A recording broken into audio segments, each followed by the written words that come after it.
हाय हो। हाय करो, हाय हाय लो करो। हेलो दोस्तों, राम राम। हम लोग निकल चुके उदयपुर से आगे। हम लोगों ने किया थोड़ा सा रेस्ट। उसके बाद हम लोग निकल रहे हैं अपने सफ़र पे मायरा की गुफा के लिए, जहाँ महाराणा प्रताप ने अपने अस्त्र शस्त्र बनाए थे और छुपाए थे। हम लोग निकल चुके हैं गोगुंदा गांव की तरफ, जो वहाँ से तकरीबन 7 से 8 किलोमीटर दूर मायरा की गुफा है। हम लोग जाएंगे गणेश जी का गुड़ा गांव होते हुए, जो एक पहाड़ी का पूरा रास्ता है, जहाँ हमको पूरी पहाड़ी का रास्ता पार करके जाना पड़ेगा। और मायरा की गुफा का क्या इतिहास है? मायरा की गुफा का ये इतिहास है, यहाँ महाराणा प्रताप ने अपने अस्त्र शस्त्र बनाए थे और छुपाए थे। जो मुगल शासक था अकबर से, उनसे संघर्ष के दौरान महाराणा प्रताप ने राजमहलों से दूर रहकर अपना युद्ध जारी रखने तथा सुरक्षित रहने के लिए अनेक गुप्त सुरक्षित स्थान तलाशे थे पड़े थे। यही उन स्थानों में से एक है। सर्वाधिक महत्वपूर्ण मायरा की गुफा है।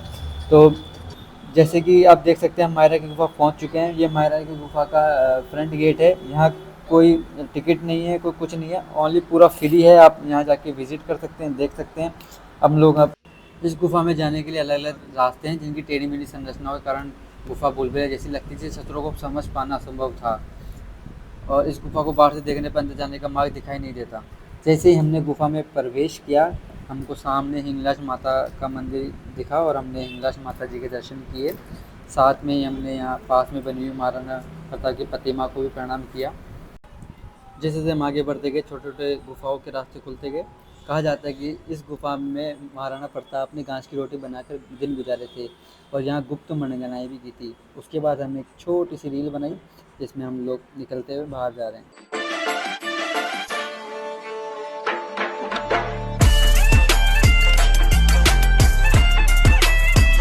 रील पूरी होने के बाद हम लोग आगे बढ़े, और हमको यहाँ चूल्हा जलता हुआ देखा, जो हम सोचे चाय बनाएंगे। उससे पहले हमको यहाँ भोले बाबा के दर्शन हुए। हमने भोले बाबा के दर्शन करने के लिए आगे बढ़े और देखा कि यहाँ प्राकृतिक झरनों से भोले बाबा का जलाभिषेक हो रहा है। उसके बाद हम लोगों ने आसपास देखा। अरावली की पहाड़ियों के बीच होने के कारण यह एक स्थल दुर्गम होने के बावजूद भी अत्यंत रमणीय स्थल है। इस गुफा के ऊपर की पहाड़ी से एक प्राकृतिक झरना भी गिरता है, जो बारिश के दिनों में बहुत आकर्षक हो जाता है।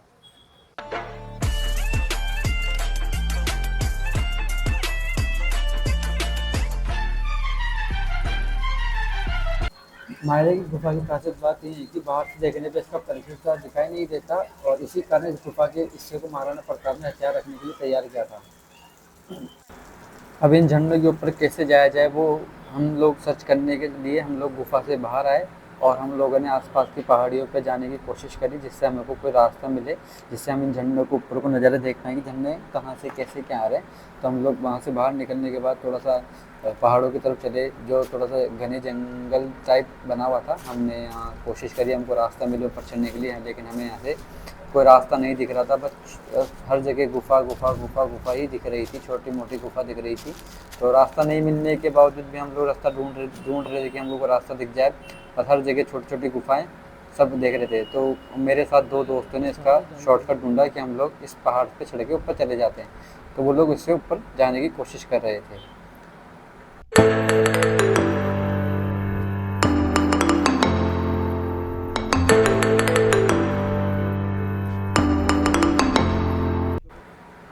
तो फाइनली हम लोगों को ऊपर जाने के लिए सीढ़ियाँ मिल चुकी, जो बिल्कुल कोने में थी, इसलिए इसी का नाम मायरा का गुफा रखा गया, क्योंकि हर रास्ता देखने से भी नहीं दिख रहा था। उसके बाद हम लोगों ने यहाँ थोड़ा सा विचरण किया और देखा कि हर जगह छोटे छोटे छोटे छोटे रूम्स बने हुए थे। सीढ़ी पे जाने के बाद हमको यहाँ पे छोटा सा रूम दिखा।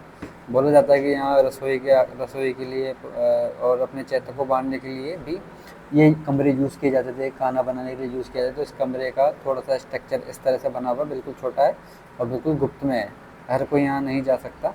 इससे हमको निकलने के बाद हम लोग थोड़ा सा और ऊपर की तरफ चलेंगे। अब हम लोग ऊपर की तरफ चलेंगे तो हमको यहाँ से छत के नज़ारे देखेंगे कि यहाँ छत से हमको क्या दिखता है। छत पे भी जाने के बाद हमको यहाँ कुछ नहीं मिला, ओनली हमको यहाँ पे भी गुफा ही दिखी, छोटी छोटी गुफाएं हर जगह। और ऐसा लग रहा है कि ये बिल्कुल ही तरीके से बिल्कुल छुपा हुआ है, बिल्कुल यहाँ कोई भी मतलब दुश्मन आके नहीं ढूंढ सकता आपको। बिल्कुल छत से नज़ारे देखने को मिले, बिल्कुल ऐसे ही जैसे हम लोगों को लगा कि पता नहीं कहाँ आ गए, और बिल्कुल ही जगह नहीं मिल रही देखने के लिए कि कहाँ ढूंढा जाए, क्या किया जाए, समझ से बाहर था।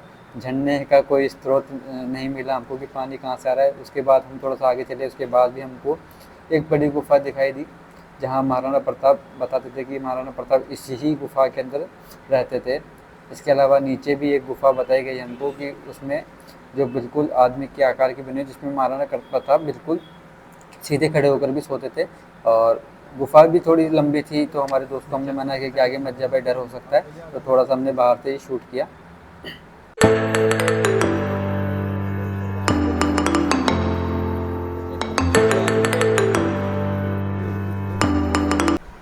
तो दोस्तों अब टाइम हो चुका है नीचे चलने का। अब हम लोग नीचे जाके थोड़ा सा घूमेंगे। यहाँ हमें एक कुआं मिला है जो बताता है कि मीठा पानी का कुआं है, और इसको खुद महाराणा प्रताप ने ही खोदा था इसको, जिसमें से पानी निकला था। इसी के सामने ही वो गुफा है जहाँ महाराणा प्रताप सीधे खड़े होकर आराम करते थे और अपने दुश्मनों का शिकार करते थे।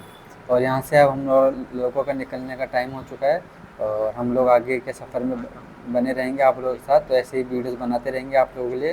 तो कृपया आप सपोर्ट कीजिए, सब्सक्राइब कीजिए, लाइक कीजिए, शेयर कीजिए, और सब दोस्तों से कीजिए। साथ में हमें एक यहाँ छोटा सा शिव मंदिर भी देखने को मिला। अब ये मंदिर है क्या है हमको उसकी जानकारी नहीं मिली, छोटा सा दिखा, हमने आप लोगों के साथ शेयर की इस चीज़ को। धन्यवाद दोस्तों।